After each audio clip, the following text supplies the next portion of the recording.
है मेरे भारत के 85 मूल निवासी बहुजन समाज के सम्मानित साथियों, एक गीत जा रही है। मैंने एक बयान सुना वो मुतनिया भौजी का, इटावा वाली मुतनिया भौजी कह रही है कि अभी तो चुरकी काटे हैं, इनका मौरा काट लेने की जरूरत है।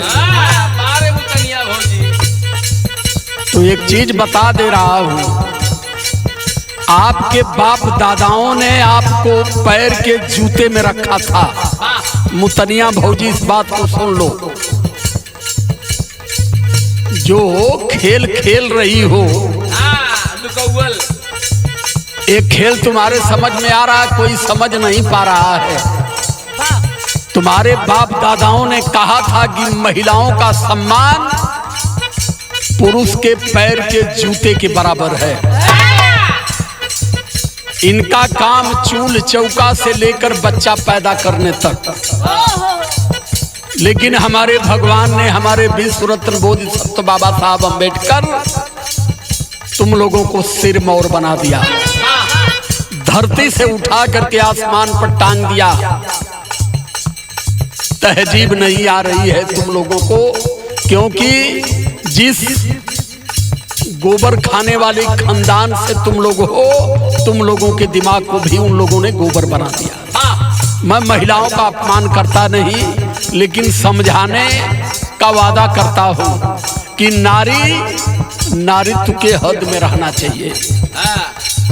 जो तुम लोग किए हो, कह रही हो कि वो छेड़छाड़ कर रहे थे, तुम्हारे यहाँ पंचायत जुटी है, बार छिला जा रहा है, अपना मूत दे रही हो, उनके सर पर गिराया जा रहा है। पूरे पंचायत में एक बार कोई नहीं कहा कि ये हमारी औरत को टच किया। अब जो कहानी तुम लोग गढ़ रहे हो बचने के लिए, इससे बच नहीं पाओगे। बस एक रास्ता है कि अपनी विचारधारा में परिवर्तन करो, देश में समानता, ममता, मानवता और भाईचारा पैदा करने का प्रयास करो। इसलिए लाइन हमारी कह रही है,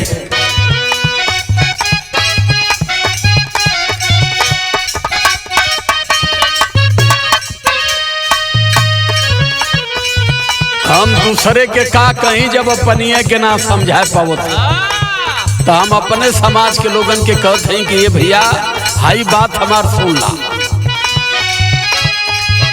बार बार ब्राह्मण भाले,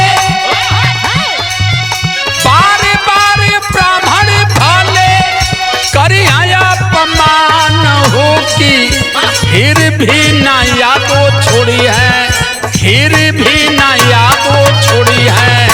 जातीय अभिमान हो की, फिर भी ना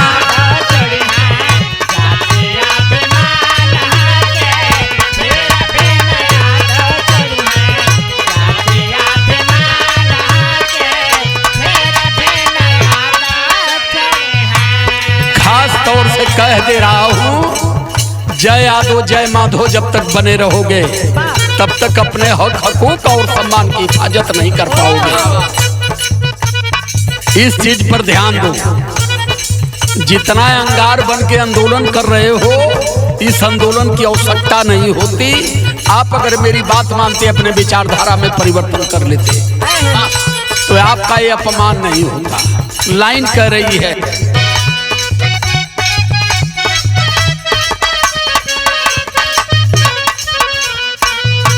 की न ब्राह्मण कहलें कृष्ण पकड़वाई के,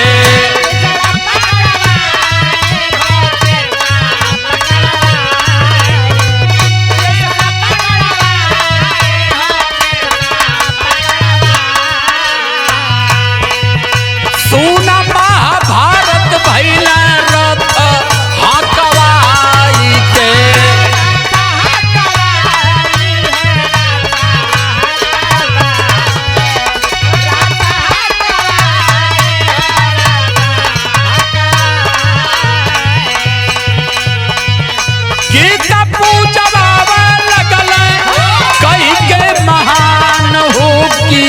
फिर भी या तो छोड़ी है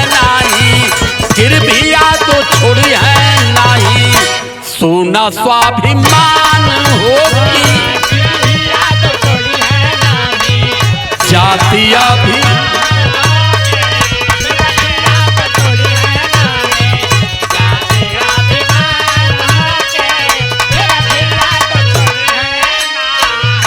अगर बुद्धि होगी तो दिमाग खोल करके सुन लेना।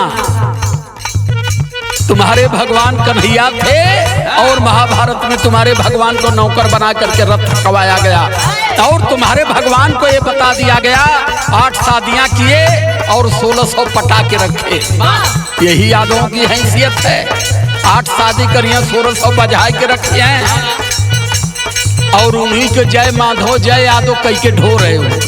ये ब्राह्मणों के द्वारा कृष्ण को पैदा किया गया है, फर्जी कृष्ण को। कृष्ण इस धरती पर जेल में कोई पैदा ही नहीं है। मैं पूरी गारंटी से कह रहा हूं, जिसे डिबेट करना है इस बिंदु पर डिबेट करे मुझसे। फिर लाइन कह रही है दूसरी,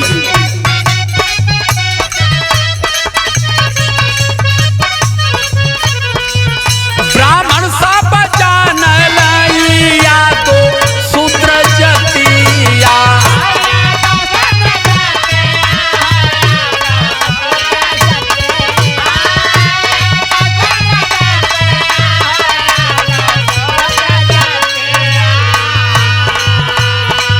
छत्रिमान भल ही फूलावत बाटे छतिया।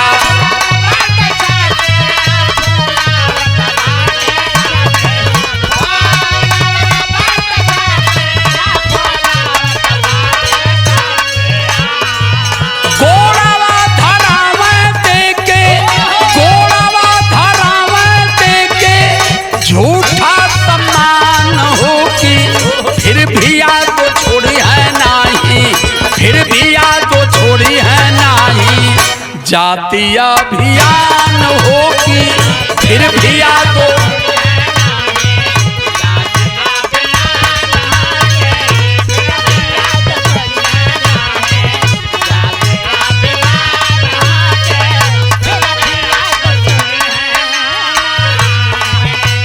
इस देश में यादव समाज के दिल दिमाग को इतना विकलांग बना दिया गया।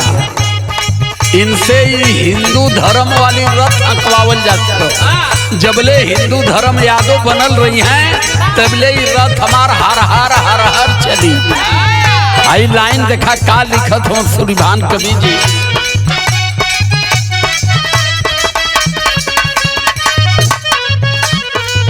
हिंदू धर्मवा करथिया या तो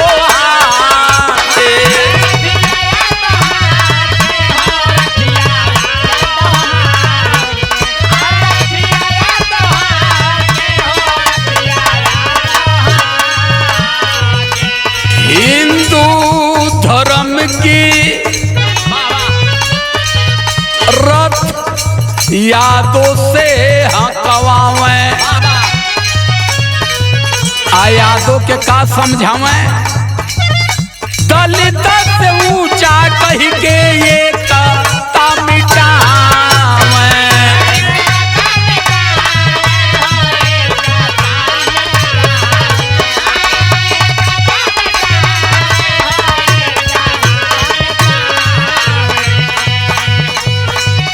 पौतनों का मरी है तू हंगे, पौतनों का मरी है तू हंगे। खींच कृपान हो कि फिर भी याद तो छोड़ नहीं, फिर भी याद तो छोड़ नहीं। जातीय अभिमान हो कि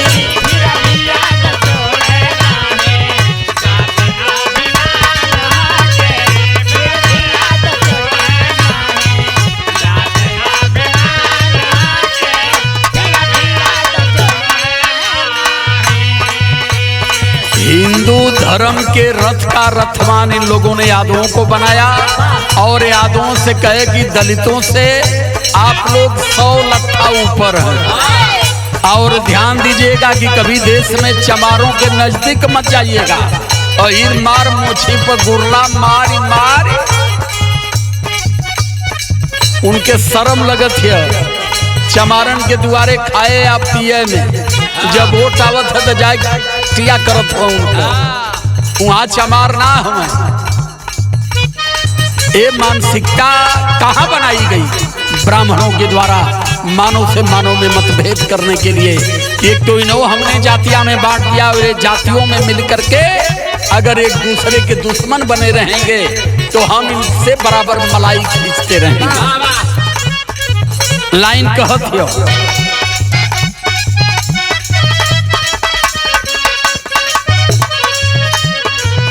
1928 में ई सूत्री सब भइल।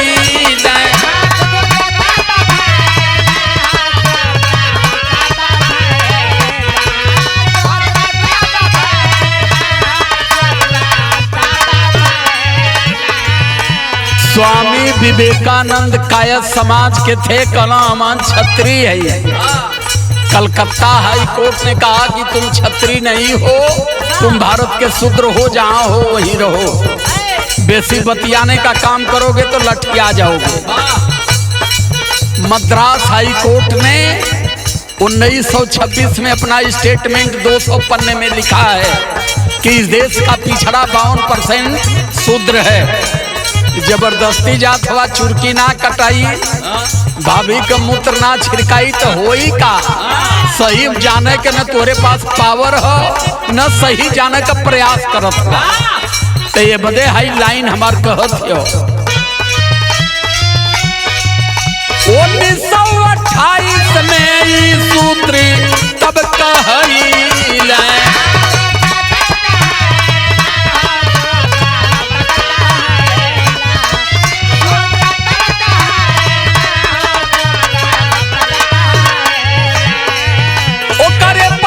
सूत्र रहल चेता ना भूलैल।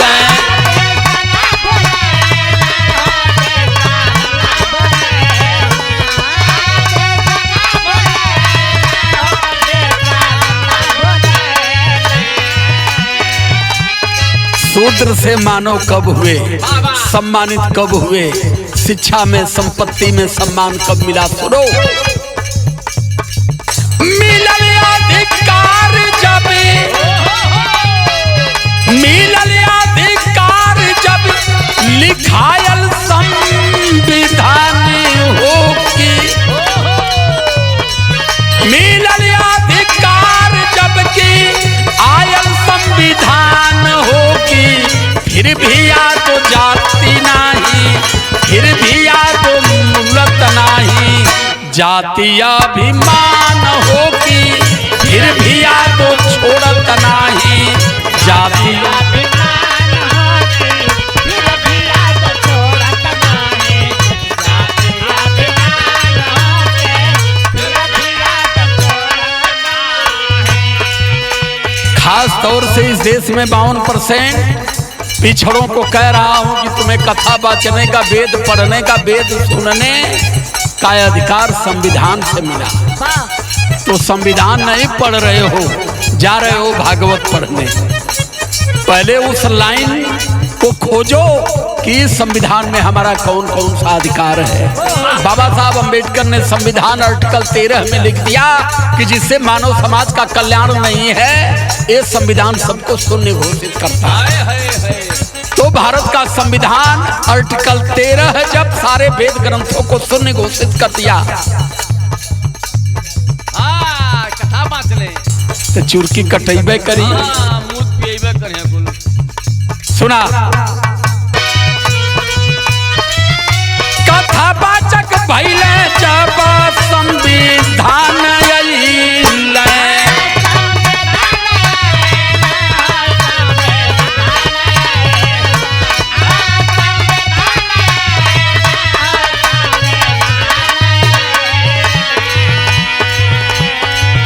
ओकरे पाल रहल नाही विद्या देखा पवल,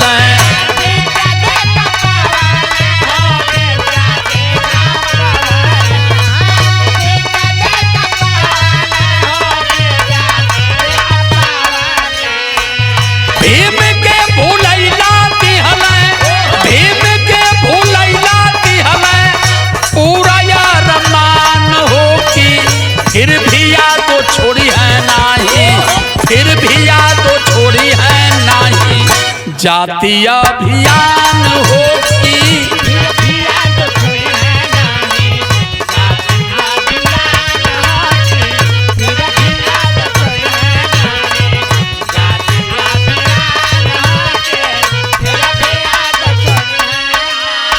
आखिरी लाइन में आखिरी चेतावनी हो, मानव हवा अन्न खात हवा, सांस लेत हवा, नहा धोत हवा, बढ़िया कपड़ा लत्ता मिलत हो तो सोच के बढ़िया बनाए ला। सोच को अगर बढ़िया नहीं बनाएंगे, मनवादी आधीनता में फंसे रह गए तो ये अपमान हर समय आप झेलते रहोगे। कहना है हिंदू धर्म का केवल पंडित ठेकेदार हो,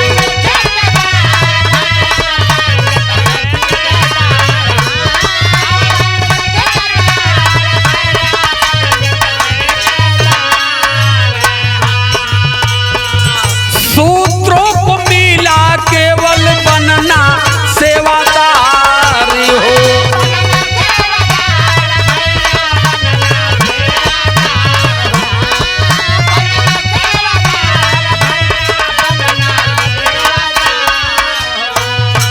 इस देश में धर्मों का ठेकेदार देश का ब्राह्मण है। धर्म के अनुसार चलने का अधिकार आपको है और 4 वर्णों में आप सेवादार बनाए गए हैं। क्यों? कि आप ब्रह्मा के पैर से पैदा हो, आप माँ के उदर से पैदा नहीं हो। ब्रह्मा ने इस देश में शूद्रों को पैर से पैदा किया और ब्राह्मणों को मुख से पैदा किया। ये बदे वो बैठल खई हैं आ तू खाली उनकर गोड़ दबैबा, उनकर सेवा करबा, उनकर निंगोटा कचरबा। आज जब पंडित बने के कोशिश करबा तो वह भाभी मूत्र से नहवावल जाए। यादव जी ध्यान रहे, हक हकूक को जानना है तो संविधान को पकड़ना पड़ेगा और इनकी पूंछ पकड़ करके हजारों साल से हमारे पुरखे झूले, आप भी झूल रहे हैं। पूर्ण रूप से इनका बहिष्कृत करिए, इसी में आपका सम्मान और स्वाभिमान सुरक्षित रहेगा।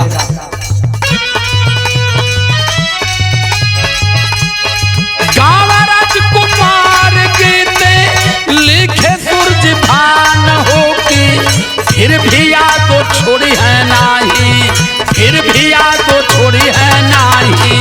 जातीय अभियान हो कि फिर भी जातीय अभिमान हो कि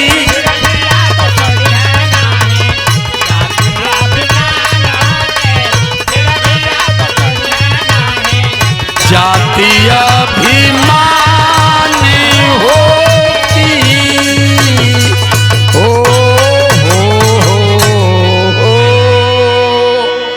सादर जय भीम, जय भारत, जय संविधान, जय जोहार।